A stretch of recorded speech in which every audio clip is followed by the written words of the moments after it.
Hello student, ज्ञान संचय केंद्र में मैं सोनी ओझा आप सभी बच्चों का बहुत बहुत स्वागत करती हूँ। कैसे हैं आप सब? उम्मीद करती हूँ बहुत अच्छे होंगे और आपकी पढ़ाई लिखाई भी बहुत अच्छी चल रही होगी। तो बच्चों, आज हम हरिवंश राय बच्चन जी द्वारा रचित कविता नीड़ का निर्माण फिर पढ़ेंगे, जिस कविता के माध्यम से हमें ये सीख मिलता है कि हमारे जीवन में कभी भी कितनी भी बड़ी परेशानी आ जाए, कितना भी बड़ा संकट आ जाए, हमें उससे भागना नहीं चाहिए, डरना नहीं चाहिए, हमें उसका डट कर सामना करना चाहिए। क्योंकि बच्चों, अगर हम एक बार उस परेशानी से भागेंगे तो हम जिंदगी भर उससे भागते ही रह जाएंगे, हमें कभी सफलता नहीं मिलेगी। तो बच्चों देखिए, कभी भी जीवन में कितनी भी बड़ी कठिनाई आ जाए, हमें उसका शुरुआत से फिर से नए तरीके से उसका हल निकालना चाहिए। तो ये कहते हैं ना कि कोशिश कर हल निकलेगा, आज नहीं तो कल निकलेगा। तो चलिए हम अपनी कविता की ओर चलते हैं। बच्चों, इस कविता को पढ़ाने से पहले मैं इस कविता के जो लेखक हैं हरिवंश राय बच्चन जी, उनकी जीवनी के बारे में कुछ बताऊंगी, क्योंकि आपके परीक्षा में हमेशा लेखक की जीवनी से एक दो प्रश्न पूछे ही जाते हैं, जो कि बहुत ही महत्वपूर्ण है। और फिर उसके बाद इस कविता में जो कुछ कठिन शब्द आए हैं, मैं उसके बारे में आपको बताऊंगी। ठीक है बच्चों, तो चलिए हम अपनी कविता में चलते हैं। तो हरिवंश राय बच्चन, जन्म 27 नवंबर 1907 को हुआ था। तो हमारे जो हरिवंश राय बच्चन जी हैं, उनका जन्म कब हुआ था? 27 नवंबर 1907 को हुआ था। जन्म स्थान बाबूपट्टी, प्रतापगढ़, इलाहाबाद था। और जन्म स्थान कहाँ था? बाबूपट्टी, प्रतापगढ़, इलाहाबाद। और उनकी मृत्यु 18 जनवरी 2003 को मुंबई में हुई थी। और उनका जो मृत्यु हुआ था 18 जनवरी 2003 को मुंबई में हुआ था। पत्नी तेजी बच्चन, संतान अमिताभ बच्चन, अजिताभ बच्चन। और उनकी जो पत्नी थी वो तेजी बच्चन थी, और उनसे दो पुत्र हुए थे जिनका नाम था अमिताभ बच्चन और अजिताभ बच्चन, जिसमें से एक पुत्र अमिताभ बच्चन जो जाने माने बहुत प्रसिद्ध अभिनेता हैं, जिन्हें आप सभी बच्चों जरूर जानते होंगे।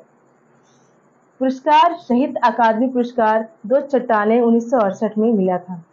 सोवियत लैंड नेहरू पुरस्कार एफ्रो एशियाई सम्मेलन, और उनको उनकी कविताओं के लिए पुरस्कार से नवाजा गया था, जिस पुरस्कार का नाम है साहित्य अकादमी पुरस्कार, जो कि दो चट्टानों कविता के लिए मिला था और 1968 ईस्वी में मिला था।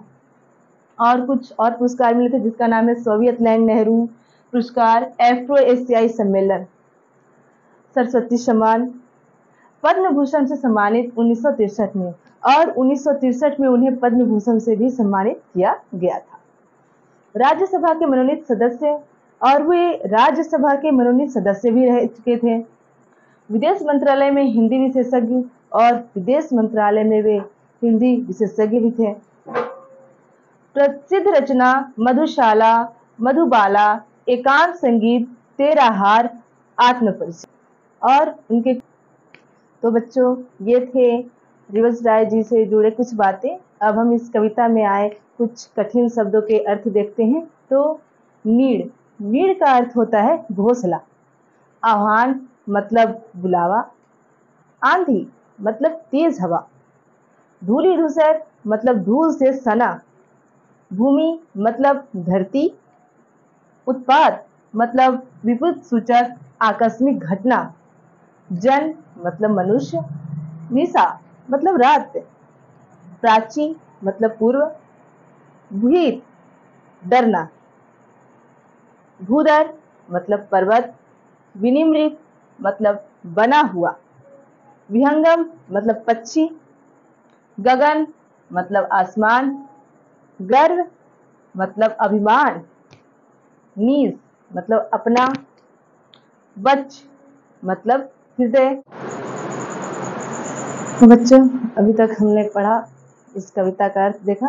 अब हम इस कविता को पढ़ेंगे और इस कविता का अर्थ समझेंगे। साथ ही नीड़ का निर्माण फिर नेह का आह्वान फिर वह उठी आंधी की नभ में, छा गया सहसा अंधेरा। धूले धूसर बादलों ने भूमि को इस भांति घेरा। कवि क्या कहते हैं? नीड़ का निर्माण फिर नीड़ मतलब कि घोंसला। जो चिड़िया है वो बार बार अपने घोंसले का निर्माण करती है। बार बार उसका घोंसला टूटता है और बार बार वो एक एक तिनके को लाकर अपने घोंसले को जोड़ती है।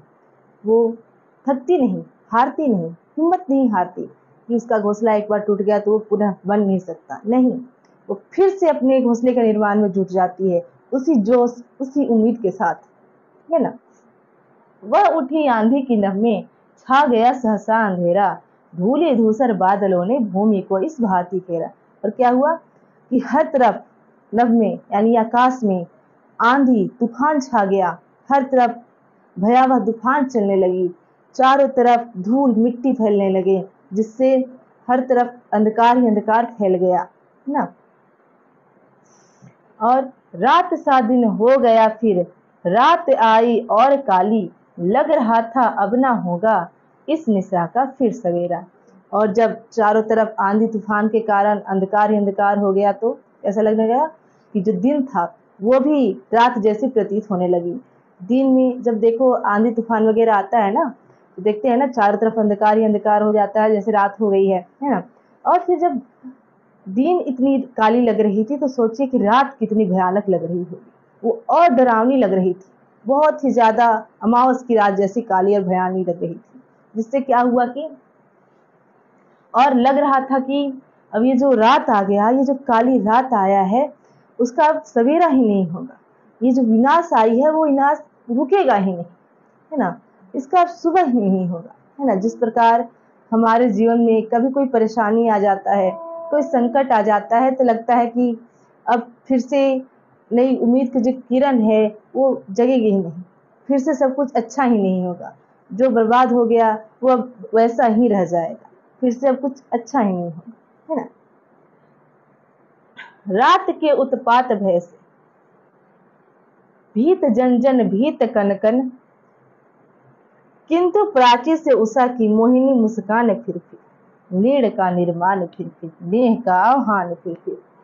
और जो ये रात आई, ये भयानक काली आंधी तूफान के जगह कारण जो रात आया, उससे हर इंसान, हर जीव जंतु डर गए थे, है ना। जब काली रात, भयानक रात आती है तो डर लगता है ना।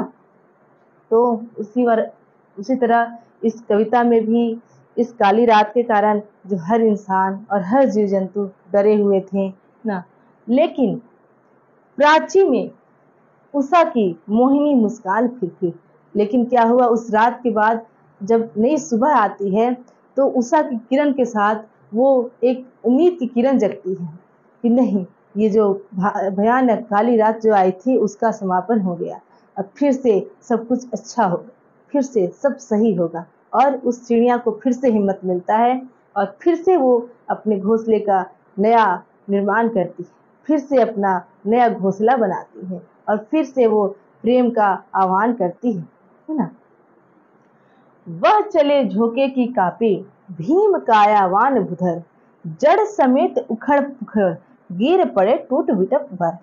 और क्या हुआ कि जो वो आंधी तूफान आया था उससे क्या हुआ कि जब वो तेज, है ना, तेज तरार जो हवा चला था, तूफान चला था, उससे क्या हुआ कि घोंसला ही नहीं, जो बड़े बड़े भूधर यानी चट्टान, पहाड़, पत्थर, वो भी कांप उठे ना, वो भी उस हवा तूफान से नहीं बच पाए, वो भी उनका सामना नहीं कर पाए। और साथ ही जड़ समेत उखड़ पुखेड़, गिर पड़े टूटे विटप पर, यानी जड़ के साथ, विपट मतलब पेड़ पौधे, वो भी पेड़ पौधे जो थे वो भी अपने जड़ समेत, जो भयानक बड़े बड़े जो विशाल पेड़ होते हैं ना, जब देखते होंगे आंधी तूफान आती है तो बड़े बड़े भयानक पेड़ जो होते हैं वो भी गिर जाते हैं, वो भी गिर पड़े, वो भी उस हवा, उस तूफान का सामना नहीं कर पाए। हाय, तिनकों से विनिमृत घोंसलों पर क्या ना बीती, डगमगाए जबकि कंकड़ ईंट पत्थर के महल घर। तो सोचिए कि जब एक बड़ा सा पहाड़, बड़ा सा पत्थर, बड़ा सा चट्टान, पेड़ जब उस आंधी तूफान का सामना नहीं कर पाया, उस भयावह रात का सामना नहीं कर पाया, तो वो छोटा सा जो तिनका का घोंसला था उस पर क्या बीता होगा। तो छोटा सा घोंसला और बड़े से पहाड़ पत्थर से कभी हम इंसान की ओर इशारा करते हैं कि सोचिए जब दुख आता है तो एक गरीब उसका सामना करता होगा तो उस पर क्या बीतता होगा। जैसे जब परेशानी आता है, जब बड़े से बड़े लोग उस परेशानी का, उस कठिनाई का सामना नहीं कर पाते हैं, उनके कदम भी डगमगा जाते हैं, वो भी डर जाते हैं, तो जो छोटे वर्ग के लोग होते हैं, छोटे गरीब जो लोग होते हैं, उनका क्या होता होगा, है ना। बोल आशा के विहंगम, किस जगह पर तू छिपा था, जो गगन पर चढ़ उठता, गर्व से निस्तान फिरती। तो फिर कहते हैं कवि कि जब इतना सारा कुछ बीत गया, आंधी आया, तूफान आया, काली भयावह रात आई, इतने सारे घटना घटी, है ना, पत्थर हिल गए, पेड़ पौधे गिर गए, जो कंकड़ पत्थर के महल जो उस आंधी तूफान के सामने नहीं टिक पाए, उसी बीच से तू कहाँ छिपा था, कहाँ था, कहाँ से तू निकला। आशा के विहंगम, आशा के विहंगम मतलब हमारे अंदर की उम्मीद, है ना। कहाँ था तू कि तू फिर से निकल आया, फिर से तू बाहर आया, मतलब कि हमारे अंदर फिर से वो उम्मीद जगी। इतना सब कुछ होने के बाद हम टूटते नहीं हैं, फिर से एक उम्मीद जगती है ना, उम्मीद की किरण होती है कि नहीं, फिर से सब अच्छा होगा, फिर से सब पहले जैसा होगा, पहले से और अच्छा होगा, है ना। फिर से वो नई उम्मीद की जो किरण है, वो पक्षी के रूप में कवि इशारा करते हैं कि वो पक्षी के रूप में गगन में फिर से उड़ चलती है, फिर से अपना घोंसला का निर्माण करने के लिए निकल पड़ती है, और फिर से अपना तिनकों को इकट्ठा करती है और फिर नए घोंसले का निर्माण करती है। तो बच्चों, अब ये कविता का जो दूसरा भाग है वो हम आगे देखेंगे, और उसमें साथ ही साथ इस कविता का क्वेश्चन आंसर प्रश्न उत्तर सब हम करेंगे।